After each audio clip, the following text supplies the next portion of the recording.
तो material management का exam कल है और टेंशन हो रही है। अरे बिल्कुल चिंता मत करो, हम अभी इसी वक्त यूनिट 5 का एक सुपर फास्ट रिवीजन करने वाले हैं। और सबसे बेस्ट पार्ट, मैं आपको ऐसी मेमोरी ट्रिक्स बताऊंगा जो एग्जाम हॉल में आपको सब कुछ याद दिलाएंगी।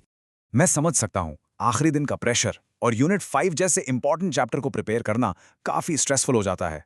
ऐसा लगता है ना जैसे कुछ भी याद नहीं आ रहा है, बट ट्रस्ट मी, आप बिल्कुल सही जगह पर है।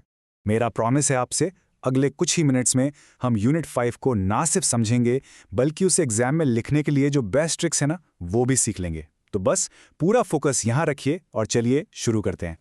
ओके, तो सबसे पहले शुरू करते हैं इस यूनिट के हीरो से। हम बिल्कुल बेसिक से स्टार्ट करेंगे ताकि कॉन्सेप्ट एकदम क्रिस्टल क्लियर हो जाए। तो सवाल यह है कि आखिर ये इन्वेंट्री चीज क्या है। देखिए, स्क्रीन पर तो एक फॉर्मल डेफिनेशन है, बट आसान भाषा में समझें तो इन्वेंट्री मतलब कंपनी के पास रखा हुआ सारा माल या सामान, चाहे वो कच्चा माल हो यानी रॉ मटेरियल, आधे बने प्रोडक्ट्स हो या फिर बिकने के लिए बिल्कुल तैयार प्रोडक्ट्स। ये सब कुछ इन्वेंट्री कहलाता है। और इसका मकसद बहुत सिंपल है कि कस्टमर जब भी कुछ मांगे वो अवेलेबल हो और कंपनी का प्रोडक्शन कभी न रुके। ठीक है, तो कंपनी इतना सारा माल रखती तो है, लेकिन इसको रखने में खर्चा भी तो होता है, राइट? और इन्हीं खर्चों को कंट्रोल करना सबसे बड़ा चैलेंज है। यहाँ पर 3 मेन तरह के खर्चे आते हैं जिनको आपको एग्जाम के लिए जरूर याद रखना है। ये है वो 3 कॉस्ट्स। पहला, ऑर्डरिंग कॉस्ट यानी सप्लायर को ऑर्डर देने का खर्चा। दूसरा, होल्डिंग कॉस्ट यानी स्टॉक को गोडाउन में संभाल कर रखने का खर्चा। और तीसरा, शॉर्टेज कॉस्ट, मतलब अगर स्टॉक खत्म हो गया तो जो नुकसान होगा वो। अब इनको याद कैसे रखें? यहां आती है हमारी पहली ट्रिक। फॉर्मूला है OHS। बस ऐसे सोचिए जैसे आप टेंशन में बोल रहे हैं, ओहो स्टॉक नहीं है। सिंपल, O से ऑर्डरिंग, H से होल्डिंग, S से शॉर्टेज। हो गया याद? चलिए अब नेक्स्ट टॉपिक पर चलते हैं। इन्वेंट्री को कंट्रोल कैसे किया जाता है, इसकी कुछ टेक्निक्स हैं। ये लिस्ट आपको थोड़ी लंबी लग सकती है, पर घबराना बिल्कुल नहीं। मेरे पास इसके लिए भी एक जबरदस्त ट्रिक है जिससे आप सारे पॉइंट्स आराम से लिख पाएंगे। देखो, ये सारी इंपॉर्टेंट टेक्निक्स हैं, लेकिन पहली 5 यानी ABC, VED, FSN, HML और SDE को याद करने के लिए बस एक लाइन याद कर लीजिए।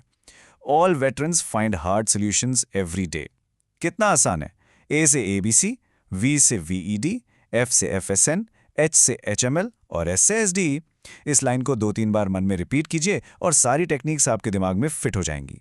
एक बात और, इन सब में से ABC एनालिसिस सबसे ज्यादा इंपॉर्टेंट है। इस पर शॉर्ट नोट आ सकता है। ये 80-20 रूल पर चलता है, जिसका मतलब है कि कैटेगरी A में वो कीमती आइटम्स होते हैं जो गिनती में तो कम है पर उनकी वैल्यू बहुत ज्यादा है।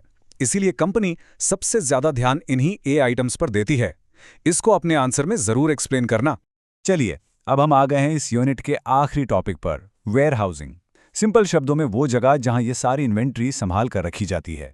वेयरहाउसिंग का सीधा सा मतलब है गोडाउन। एक ऐसी सेफ जगह जहां सामान को प्रोडक्शन से लेकर कस्टमर तक पहुंचाने के बीच में स्टोर किया जाता है। ये प्रोड्यूसर और कंज्यूमर के बीच एक पुल यानी ब्रिज का काम करता है। इससे होता क्या है, मार्केट में सामान हमेशा अवेलेबल रहता है और उसकी कीमत भी स्टेबल रहती है। तो स्टोरेज का नेचर क्या है, इसके फंक्शंस क्या हैं? याद रखिए, ये एक टेम्पररी सेफ हाउस है प्रोडक्ट्स के लिए। इसका काम सामान को खराब होने से बचाना है, टाइम और जगह के गैप को खत्म करना है और मार्केट में प्राइसेस को अचानक ऊपर नीचे होने से रोकना है। ओके, तो अब वक्त है एक फाइनल क्विक रिवीजन का। एग्जाम हॉल में जाने से आखिरी मिनट पहले इन मेमोरी ट्रिक्स को अपने दिमाग में एकदम लॉक कर लीजिए। इन्वेंट्री के 3 तरह के कॉस्ट्स, फॉर्मूला क्या था? OHS। ओहो स्टॉक नहीं है, मतलब ऑर्डरिंग, होल्डिंग और शॉर्टेज। बिल्कुल परफेक्ट। और इन्वेंट्री कंट्रोल की टेक्निक्स के लिए वो सिंपल सी line, all veterans find hard solutions every day. एक प्रो टिप दूं, जैसे ही एग्जाम में आंसर शीट मिले सबसे पहले आखिरी पेज पर रफ वर्क में ये दोनों ट्रिक्स लिख डालना, फिर आप चाह के भी नहीं भूल सकते। पास इतना ही था, हो गई यूनिट 5 की पूरी तैयारी। आप अब बिल्कुल प्रिपेयर्ड हैं।